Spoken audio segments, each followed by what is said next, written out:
nicely done. Hoyland. Oh yes, he must score surely. They have. Jamie Hoyland has done the Oh, and the second shot from Kate Bigby.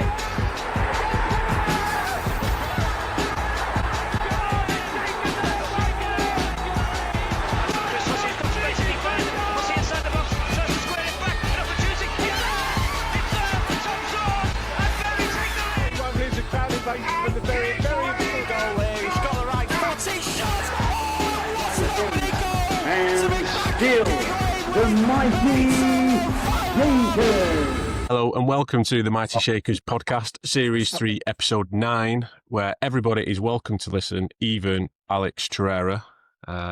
This episode is sponsored by iLevel, and we're also sponsored by AC Ventilation and BIMTech. And this week I'm with Mike, and I'm also joined by Will, who's taking some time out from his new role as being appointed as the Board of Trustees for Bury Football Club Community Sports Trust. Do you want to tell us a little bit about that before we get stuck into the doom and gloom of Bury? Yeah, don't know much about it, to be honest. First meeting tomorrow. So I'm education side of things. So looking how we can make those links with the community. So that's it. So I'll find out more tomorrow. So maybe next podcast I can let you into some information. Give us an update on that. Yeah.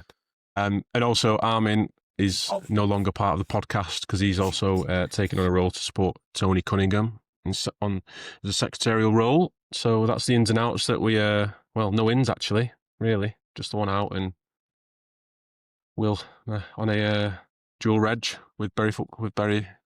It's been 9 games since we've last done a podcast. The last episode was before Chase Town with Nathan Cameron, which we won afterwards. So maybe this will spur us on to a win on Wednesday night. But Mike, you put some stats together, didn't you, for the time since then? Do you want to run us through our form since? Yeah, so it's just been 4 wins, 2 draws, and 3 losses since then. So at the moment, got 31 points in the league, 4th, 8 points behind Lower Breck in 1st. Game in hands on Avro in 2nd with 37, and Shifnell in 3rd on 32. Which I believe the Darlaston game is that game in hand this Wednesday. Stalybridge are just behind us on 28. Vauxhall 28, but we do have a game in hand on them. We played 1 more than Chase Town, who have 27 points, and we played 3 games more than Runcorn, but it'll be 2 by the time we play on Wednesday, who have 26. So, it's a bit of a mixed bag at the top of the table at the moment, but Lower Breck seemed like what we were doing last year, we were running away with it at the start. Yeah, good team, aren't they? Very good team. Their number 8 reminded me of, do you remember Gary Jones from Rochdale? Reminded me of him, like, he heads the ball, he can tackle, he can kick the ball hard, that's about it, but he does everything else well. Yeah, sometimes you need one of those, I guess, don't you? Yeah. And we're straight into it, aren't we? Straight into Lower Breck on Saturday. It was a tough watch, wasn't it? I think they worked hard, didn't they? And they had the better chances than us. I feel like there wasn't any... They weren't opening us up with any real quality, I don't think. We made mistakes, I think, to let them in when they nearly had a couple of goals first half, barring a bit of quality from Sam Burns in first half. I think he nutmegged Neil and had a chance, but I was very deflated afterwards. Still am a little bit, really. Second goal, I just walked out after a second. Yeah, I think McNabb said in his post-interview it was 2 individual mistakes again. So it's similar to Mossley away going back a number of weeks now, where it was the same. That was pointed out to us as well. It's a misplaced pass, then get a toe on the ball through, then nicked off the defender's foot, and then they run and score, and that's like the difference in these big games. So I think you mentioned about taking out these individual mistakes, and we'll start to actually get some points from them. So hopefully, I don't know what their training will be like this week because of the Wednesday games. They only train Tuesday, Thursday, but hopefully get a good session in before, and then bounce back in a strong way, because we'll get onto it later on, but their home form is not good whatsoever this season. Darlaston Town. I mean, they're the games that we need points. Not with me. We have to win those games. I mean, our away form's been absolutely shocking, hasn't it? Like, especially compared to last year. but it's. I don't really know what the issue is. I mean, I know Thingy was unlucky, wasn't it? Calcer. I think we had enough chances to win like 8 games, didn't we? In that game, just won't go in. But all the others, I think same with Saturday, we're not creating anything, are we? Just on Saturday, I know like we don't really like it. It may have affected the game, I know, but the officials. But in the first half, obviously I'm in the south stand, so I can't see what's happened. So I've texted both of you who are like sat pretty much behind the dugout, where Beto's taking the guy out as a yellow card. It's fair enough, and then something happens on the floor, and our bench reacts. Their bench reacts. But you had a much better viewpoint than I did, didn't you? Yeah. 1,000,000% red card. Where we were sat, we were like lower down, and it was banging in front of us. And like you said, Beto has made the foul, but he's 100% left 2 feet in and kicked out. It might not have like done him any damage in the sense of kicking out and hurting somebody, but there's definitely a reaction there where he's put 2 feet forward towards Beto's head and would have touched him, but Beto hasn't made a meal of it, whereas their player has definitely rolled around and stayed down because he thought he was going to get in trouble because he realised he'd done something wrong, I think. So he got away with it. I don't know if I'd seen it, how the linesman hadn't seen it, and how he's bottled not giving that, because it was right in front of him and he's gone and asked him, and it's just still resulted in just a Beto yellow card. He was a yard away, wasn't he? Weiner. Yeah. But I agree with you there, Dan. I think Beto was too honest.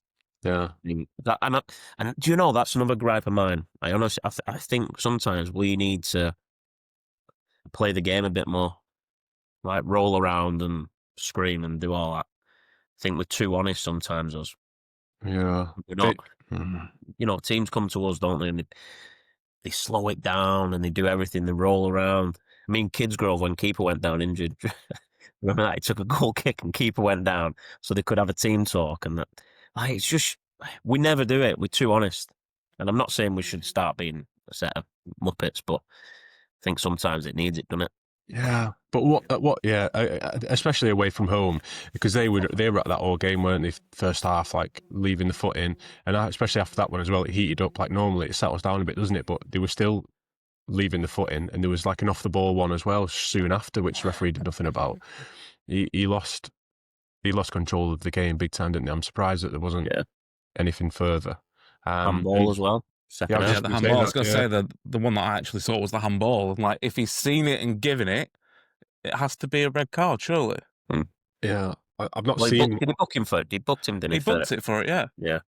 Yeah, I've not seen it back because I said the same. I thought it should have been a red card straight away, but because I was sat with Armin and he said that there was another player that was possibly around the area, so it could have got back, but Pedro would have gone clean through, surely. Yeah. I don't know. So the only thing that I can think of with that is that he doesn't think he's last man. Yeah. No, he's last man. Like, no, but I'm saying ref, obviously, he's booked him, hasn't he? So that's the only reason why I can think he's not sent him. He's booked him.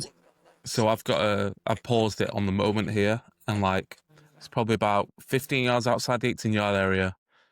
DJ, it's like chest high for DJ to like chest down, run onto, and he stuck his hand out and hit it away. The number 4 is like 5 yards behind him. Yeah.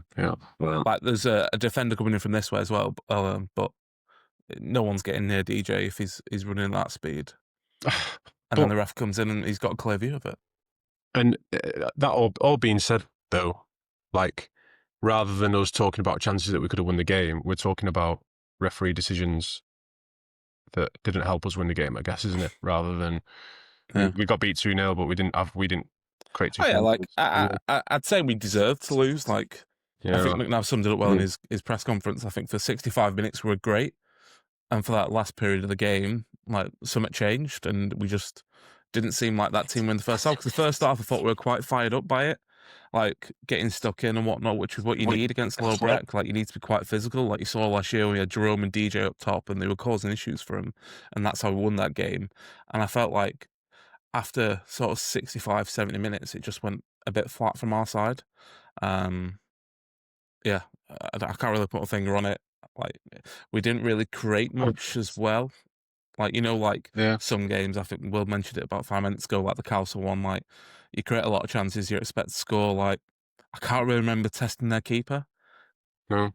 Like, I'd have liked to have seen us Like, because he'd have been nervous, that keeper, after Wednesday night, because against Avro, he's got chipped from, 40 yards, 35 yards, something like that. Yeah. Like, he's going to be nervous. I'd like to see us test him a little bit more, but it is what it is. There's still how many games left of the season. We've just got to focus on the next one now. I think, like, the league, there's a little bit of...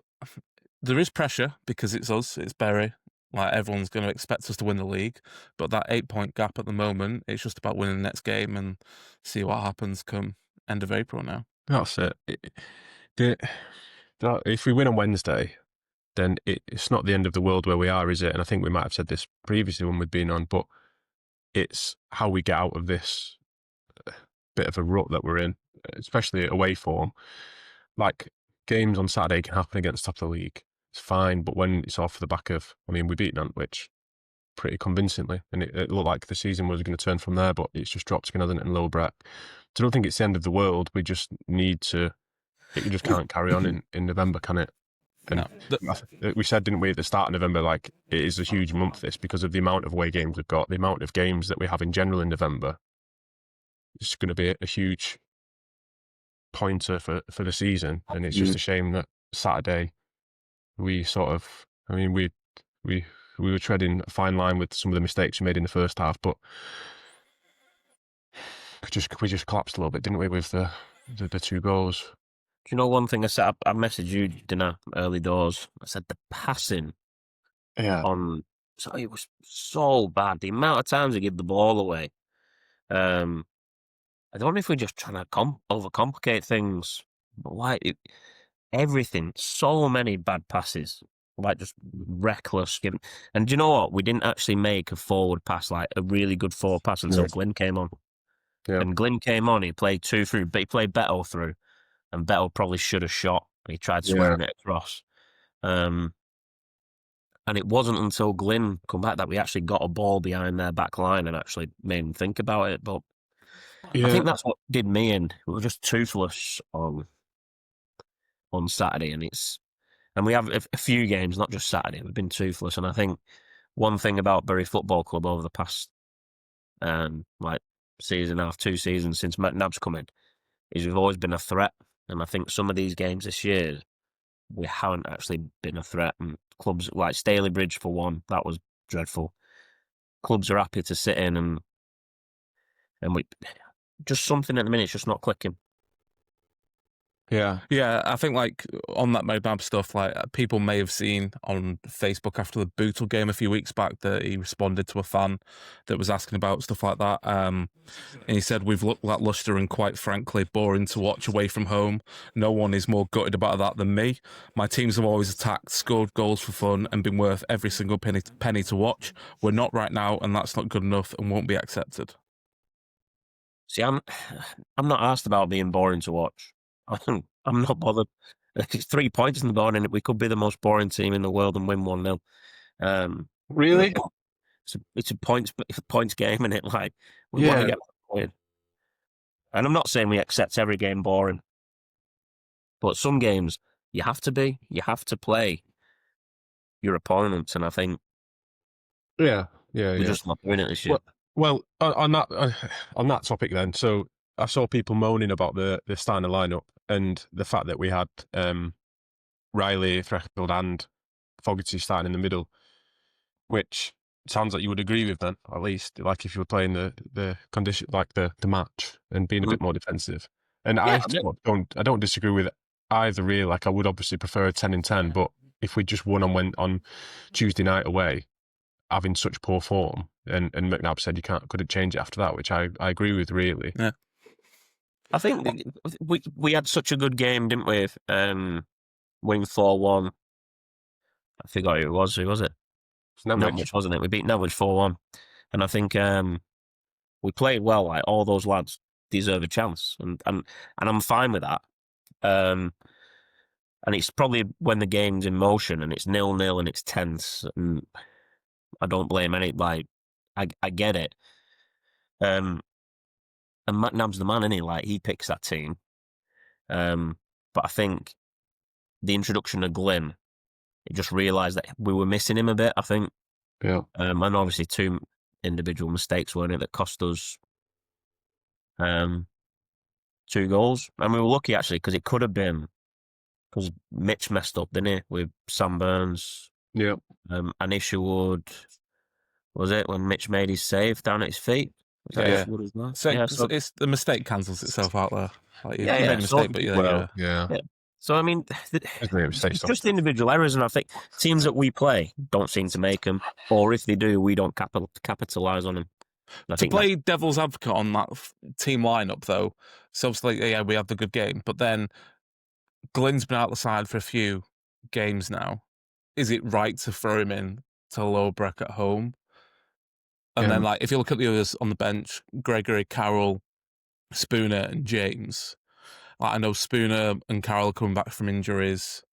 Josh has been sort of in and out of the team over the past few weeks, but playing more at centre half. And obviously Tyler James against a very physical Lower Breck. Like, there's not much more we could probably have done.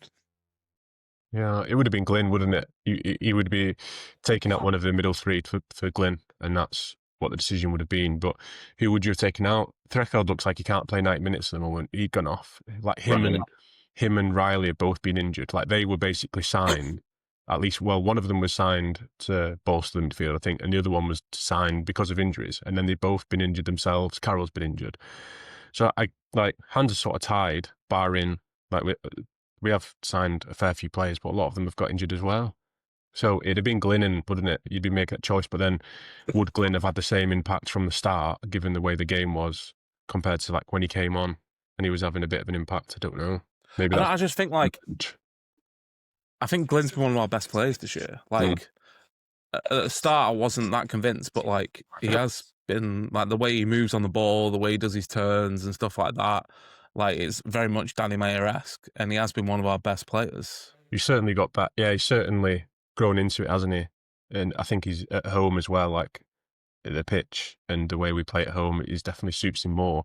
Struggled at games like Avro, and maybe that's why I thought to leave him on the bench, because it's going to be a bit more of a physical game and bring him on. But it's so easy, isn't it? Like us sitting here and fans, but not us, because like I feel like we're quite sensible with our opinions when we talk. But what I hate, really annoys me, is when people go straight on Facebook after a match, swearing and bleating when the people are emotional and stuff. And people pay money, so it's fine. But people go straight on Facebook straight away and like swearing and saying, shouldn't this, shouldn't that. It's like, it's football. People make decisions. There's going to be an outcome. Like, it's easy for someone to afterwards to go, you shouldn't have done that. Like, yeah, because like, and you'll feel one thing as soon, like, I was annoyed, like at the back end of the match, like I was just like silent, and my mate's like, "He's still going on Wednesday." I'm like, "Don't know." And I get home and I'm like, "Well, he's still going Wednesday." I'm going, and it's like an hour passes. Yeah, an hour passes, and you're like, "Ah, right, okay, we have lost. Yes, it wasn't great. Yes, but we've got so many more games to get it right. We did so much right last season. Yeah, and like." Yeah, like it's better than doing the shopping. Another thing is tweeting during the game and then being proven wrong and deleting it after the match. That's yeah. You know who you are, but yeah. You'll have to tell me. I've got zero clue. No, with starting lineups, I'm one of them. Like, I never question a starting lineup unless there's like something glaringly wrong where you can see like, why is he playing there? I never question it. I think. Like McNabb trains with those players, he knows them. Like obviously they have Daz Davis watching, don't they? They have all the scouting stuff, and we don't know injuries, ins and outs, and all that. And I never question it, but as a fan, we see what's on the pitch, don't we, in front of us, and we kind of then during the game, McNabb, that's when he's paid, isn't he, to make those decisions and make those changes. And just one thing that I know, like I said before, like. The addition with Glyn, he actually played some forward passes. And Lower Breck, one thing that I've not mentioned is that I thought they did a really good job of cutting Kai Evans out of the game. Like, every team we've played this year, he drives forward, he gets the ball and at least has a turn and a run. Where I think probably 2 or 3 times, didn't he? We actually managed to get the ball to him. But they did a top job on him. But like I said, I've messaged you, I think, in 10 minutes and said these are probably the most organised team we've played off that. Yeah. I don't...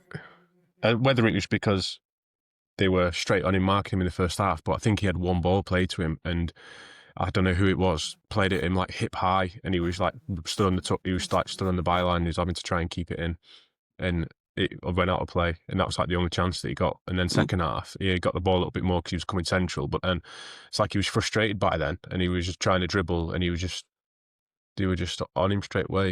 It wasn't his game, but I'm not agreeing with anybody who thinks Torreira is better than him. No chance. No. Like Torreira was quiet for most of that game. Yeah. And then he's lit up to score a goal and create the second one. He's got to tap in.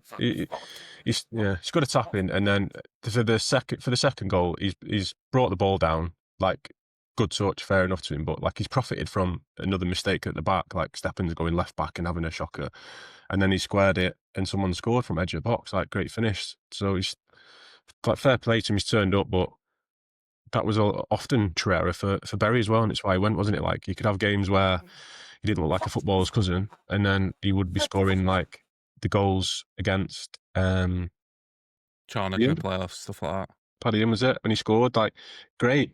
Like, you hit and miss, and especially like start of last season, he had a good run in the FA Cup and things, but then once he went on international duty and came back, like, he struggled, and that's why he went, and we were scoring loads of goals when he'd gone, so can't complain from us. Yeah. On his day, he's a great player, isn't he?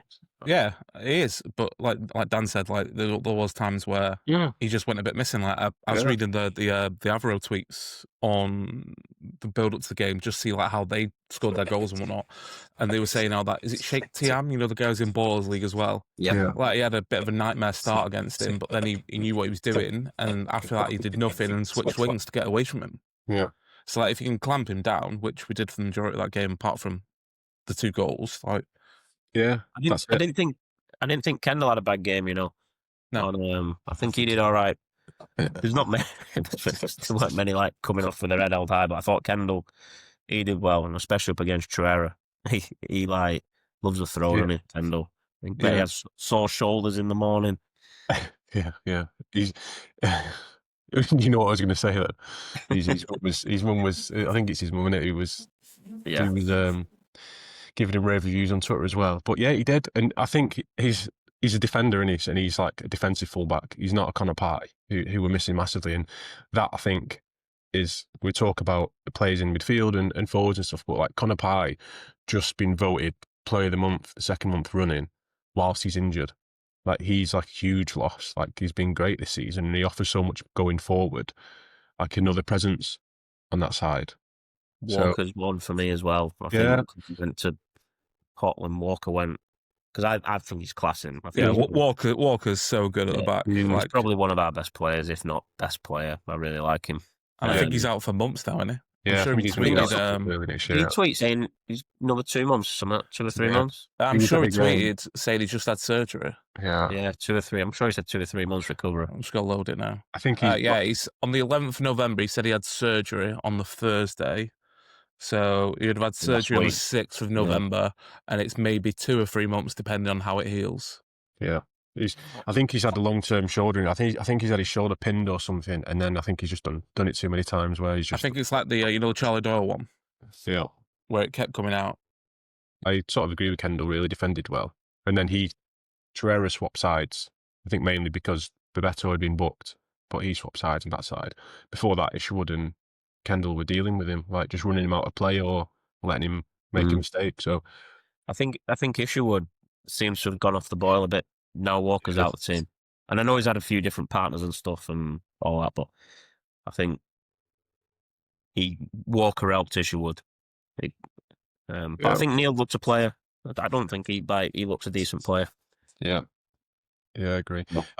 When Isherwood signed at the start of the season, I thought he looked really good. It was mainly like the first game he had at Avro, like took it upon himself really, didn't he, to get us back into the game. Like, he was running out with the ball, and then he scored the equaliser as well. He's just, a couple of mistakes on Saturday even. Like, we're fortunate not to have conceded off.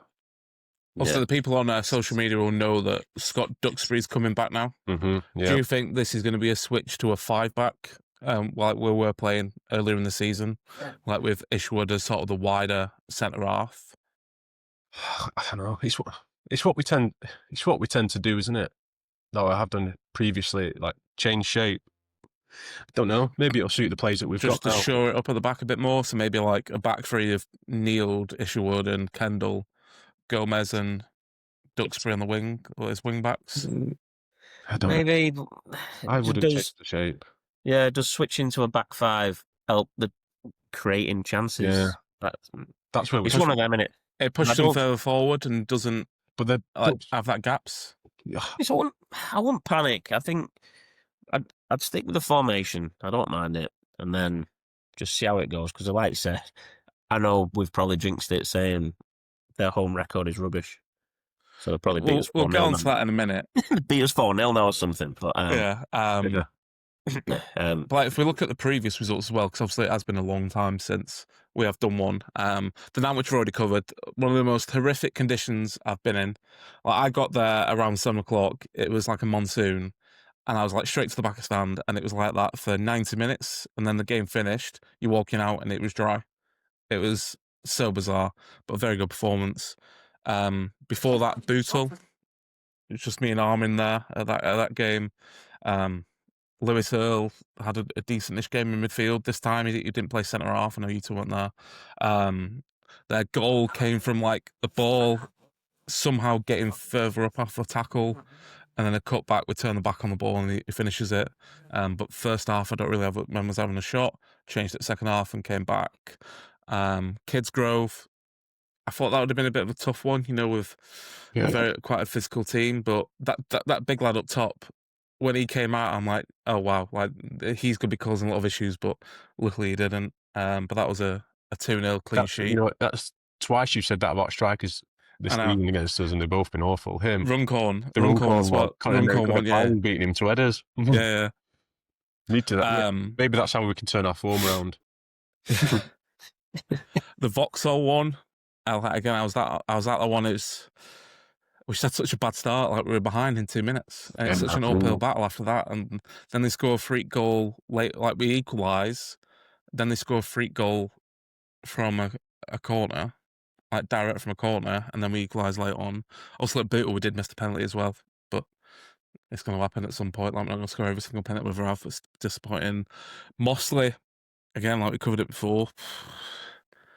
Like both centre halves went on for the header, and then unfortunately Mitch slips on a bad pitch. But I was speaking to Chris Watts afterwards, and apparently that part of the ground was covered up as he got to the ground because he knew how bad it was under the water.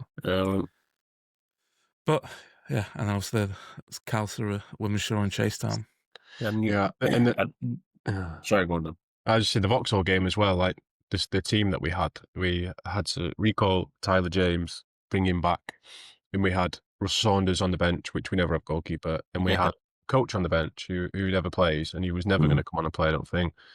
It just shows like the state that the squad's been at times. And that really Vauxhall away, probably a decent point with the squad that we had. But then, as you've said, there's goals there like scoring direct from a corner and scoring within 2 minutes really that have gone against us. So we've had a lot of injuries, haven't we? Yeah, like ridiculous. And I don't know if you mentioned about missing penalties there, but I don't know if you've seen Aaron Chalmers' tweet tonight. I was wondering when that was coming up. It goes out just before we hit record. Yeah, literally 5 minutes before we come on, he's told us that DJ Pedro is on the transfer list and is getting shipped out. But obviously, don't know if it's true, but Aaron Chalmers reckons is well, it's the what you call it? It's that Martin Pilkington style tweet of the "Here we go." It might have been deleted by this at the time the podcast goes out because we're aiming for the podcast to be like a pre-Darlaston one, so everyone can listen on the drive. But it says, "Here we go, DJ Pedro been put on the transfer list. 3 laughing faces. Unbelievable what you do for a club and get treated like shit, basically. Top goal score, not scorer, score. Turned down offers from 2 leagues above to stay at Bury, but now good old McNabb, spelt wrong with an E on the end, at his best." And then the first response is, Christ, first he fakes injuries at Avro because he's dropping a disaster class. Then he gets his missus to run his defence on social media and cries when it's given back, and now decides to run his mouth after being binned off. So, yeah, a few back and forth between Bury fans and the former Bury defender there. Day in the life of the non-league football club. Yep. Well, we're tin pot, aren't we? I think the tweet is still there. I don't have Aaron Chalmers down as a tweet deleter. I think he'll keep it. Today's episode of the Mighty Shakers podcast is brought to you by iLevel, the UK's biggest name in sunglasses and reading glasses, and proud supporters of Bury FC. Based right here in Bury, iLevel have been in the game for over 30 years, offering more than 1,000 styles, from sports shades to festival fashion, classic gents frames to bold women's looks, and even safe, stylish sunglasses for the kids. They've also got a brilliant range of reading glasses, perfect for everything from your holiday novel to scrolling socials. And just for Mighty Shakers listeners, iLevel are offering 10% off and a free gift. Just use the code Mighty Shakers at checkout. Search for iLevel and Mighty Shakers online or head straight to ilevel-uk.com. iLevel, proud sponsors of Bury FC and the Mighty Shakers podcast. Like we did speak about it before, but Darlaston, they're currently 20th with 13 points from 17 games. They've had one win since the start of September, which was against Dan's good friend Michael Clegg's Atherton Colls, beat them 2-0 at home. And their league form at home this year is they've played 8, they've won 1, drawn 2, lost 5, scored 7, conceded 30, and then only kept 2 clean sheets.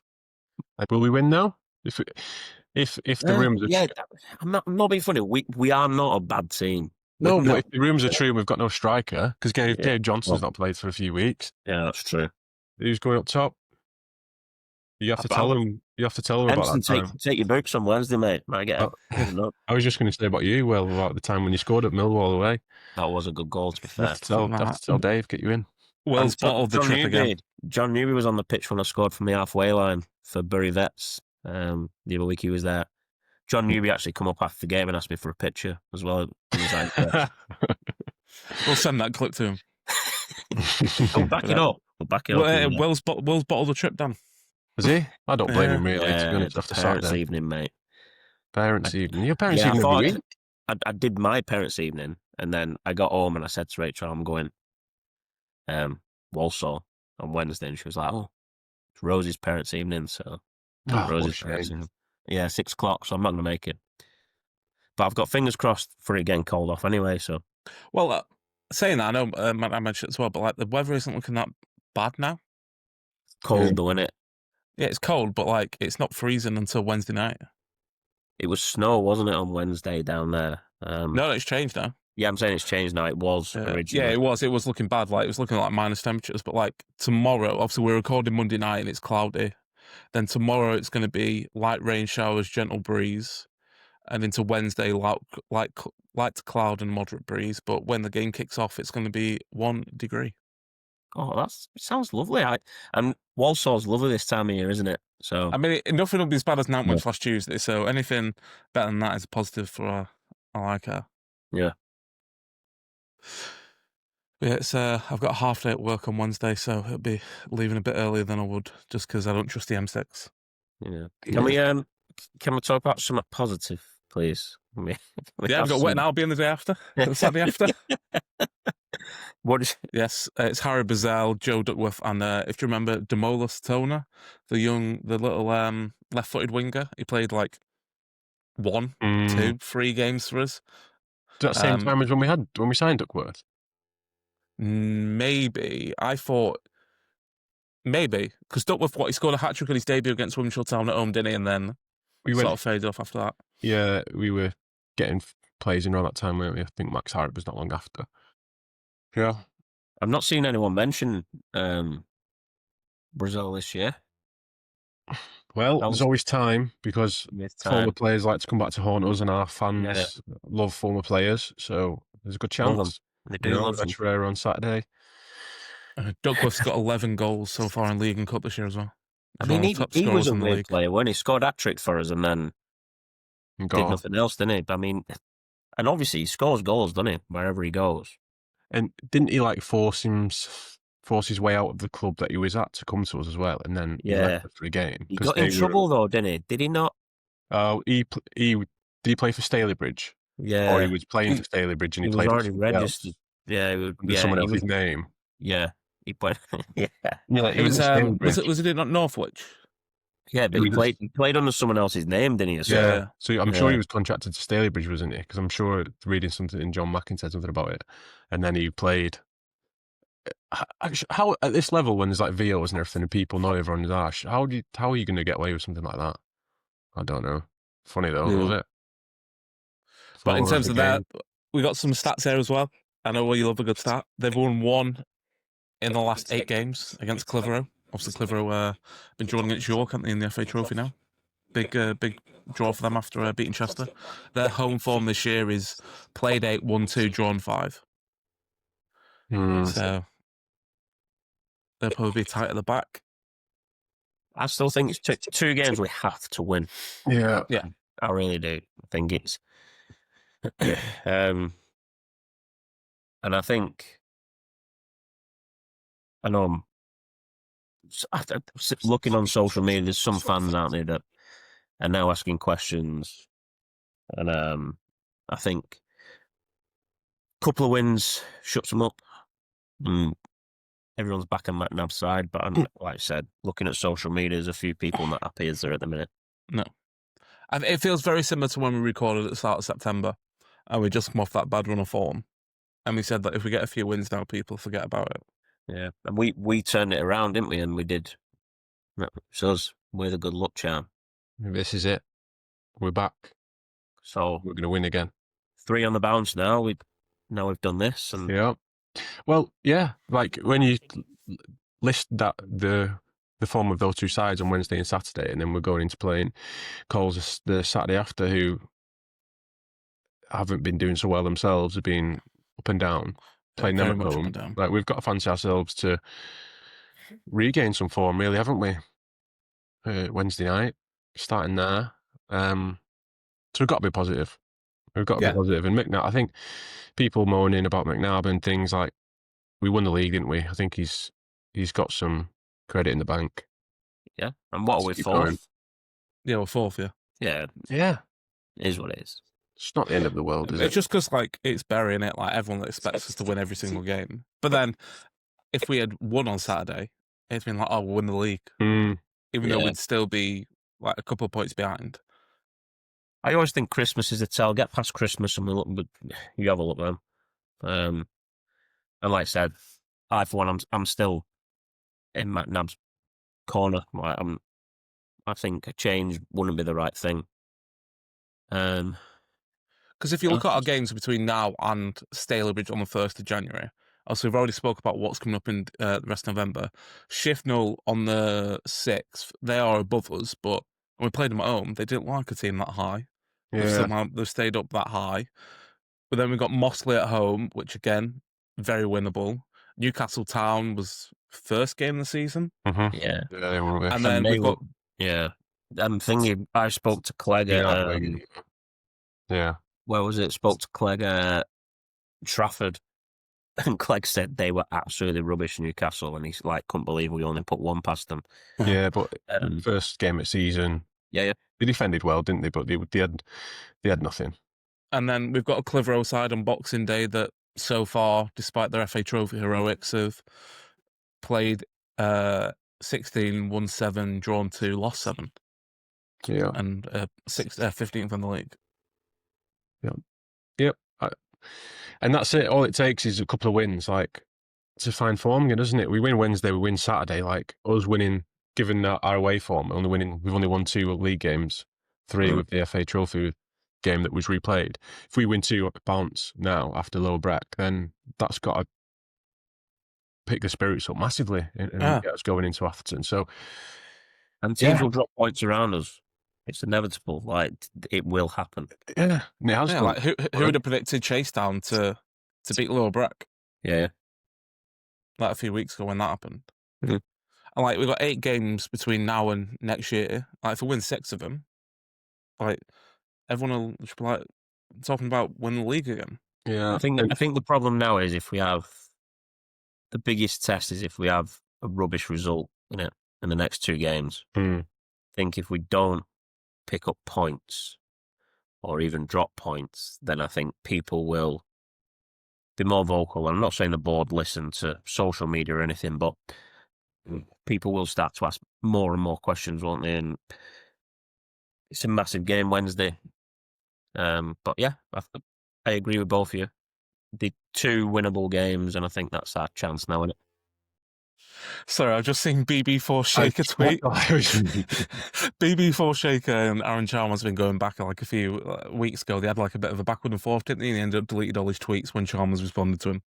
Chalmers said he's going to find out who he is, didn't Yeah, so he's now tweeted, "Don't you just love the bitterness of a reject? Still blubbing because he thought he should walk back inside after injury and got fucked off."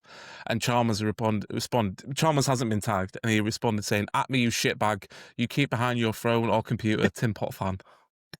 Is it just me on Wednesdays going? Yeah. Saturday? I'm at the races on Saturday, so no. I'm taking the missus out on Saturday. So, hey, Going away? I've been out of action for a couple of weeks. I know we've... oh, here we go. Yeah. It's only took you, 40 minutes to mention it? Yeah, I've been out of action. So I'm back. I'm back, baby. So, yeah. Wine and dining her. I don't think she's going to need that, Will. It's the only way, mate. She'd be like, come on, let's just go home. Will's back. Will. So it's been a month or so off since we last did an episode, but we did go down to gig, didn't we? A few weeks ago, Mike, to do some recording with the players ahead of Football Manager 2026 release, which was quite fun. Back to the office.co.uk, who were sponsoring our TMS TV series, sponsored the competition and gave away a game, the new game, Football Manager 2026. We went down to training to show the players some of their stats, and they had to guess the player based on the stats. So we had the player hidden, and they had to guess who they were based on the stats. So if you haven't seen it, you can head over to our YouTube channel and take a look. It was chaos. It was chaos. Like, you could tell, because I was like, when they see a camera, normally they go quite shy. And then so it was Fogarty sent out to do it. And then once others realised what it was, and it was like a bit of fun, like there must have been about 15 people around Dan. Yeah. And I'm like trying to capture it all. And I've got like the coaches coming in, and then like Tim and Sam were like winding him up. And then it was that Dan's like a teacher. You'd have been proud with. He's like, does everyone want to go through it from the start? Yeah. I wasn't supposed to be on camera, and I was like having to start again and go through, and yeah, it was fun. You did a good job editing that, because I thought it was very good fun. And Beto was not happy. No, it wasn't. Not with that. Was it 5? But the best was Owen Robinson. So we have like we have ex players, and we said, right, we'll do 15 of the players. We'll have to miss a few out, sadly, but it's just like a bit of a guessing game. And then players like, oh, am I in it? And I'm like, oh, sorry, like Bobby, like we miss yours out. We've got it, but like it's not in this game. Rusty, for some reason, wasn't in the preloaded database. He is in at FM26, and he's not happy with his rating because we sent him direct on Instagram. And then the other one was Owen Robinson that we missed out because his was like a very similar stats to someone else that we had. And he was like, oh, I'm not on it. Oh, it's all right. I've got a screenshot of my stats anyway. Yep. And like just pulls his stats out to show, I think it was Glyn and Spooner or maybe DJ and Beto. Yeah, he found it very quickly as well, had it to hand. So I don't know if he plays Football Manager. He didn't say, but he pulled it out quickly to hand. And then I don't know what game that was from. It wasn't the same game, I don't think, was it? It looked like it was like touch on mobile. Yeah, so we pulled up his stats to me so we could have a look. But yeah, it was chaos. So you did a good job editing that, because I thought, I don't even know how you managed to put this together when they're all crowding round and getting giddy and things. So did he ever tell you my FM20 fact? Did I ever tell you this? No, so I'm actually left back for AFC when you load the game up on FM 2020. What? When you Why? I got a message saying, because I'm a big FM fan, just saying, do you want me to put you in the team? So I was left back. Stats were absolutely rubbish, but yeah, I was left back when you loaded it up. There you go. Massive. And for FM fans, the Lower League database is out on Steam now as well, so you can play as Berry in FM26. And you've started, haven't you, Mike? So... I've started, yeah. I got to the FA Cup first round and played Bolton. Lost 7-5. Yeah, I was texting Will live updates. Yeah. Like, he had nothing better to do with his life when he's got a kid and a family, and I'm there like, oh, we're winning. No, we're losing. We're losing again. Well, and screenshots and videos. Videos of the goal, like Josh Gregory scoring and stuff like that. Well, I can barely get a text back off Mike, and you're getting videos and pictures from football. Yeah, but you pet my head, don't you? Mate, if you want that, then you need to get onto Harry Sykes, because he has been absolutely flying through it. You wouldn't think he's a man who's just had twins. and dealing with twins, and he's smashing through games like there's no tomorrow. I guess he sleep more at that age, but he sends updates all the time, which is good. But you've not been a fan of it, have you, Will? You got refund, didn't you, within a few hours? Yeah. I loaded it, played it for an hour, and deleted it, and reinstalled FM24. So I'm back Dean Bury on my march. Northern Premier League.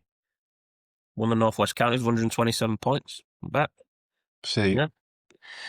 we were just. I sent you a screenshot the other day, didn't I? I beat McNabb, Ashton United manager, and McNabb hates me. Called me out. See, we were just giving our support to McNabb, and then really what's happening is you two are getting your CVs ready with your games of football.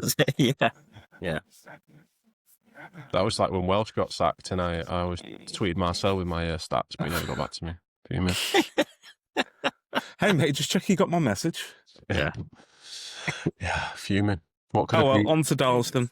Yes, so Darlaston on Wednesday night. So supporters, if you're listening to this already, then have a safe journey. Hope the motorway is kind, because it certainly hasn't been most recently. Fingers crossed for 3 points, and then another 3 points on Saturday as well. So keep the faith, up the Shakers. Come on, Barry. Shakers. Shaggers.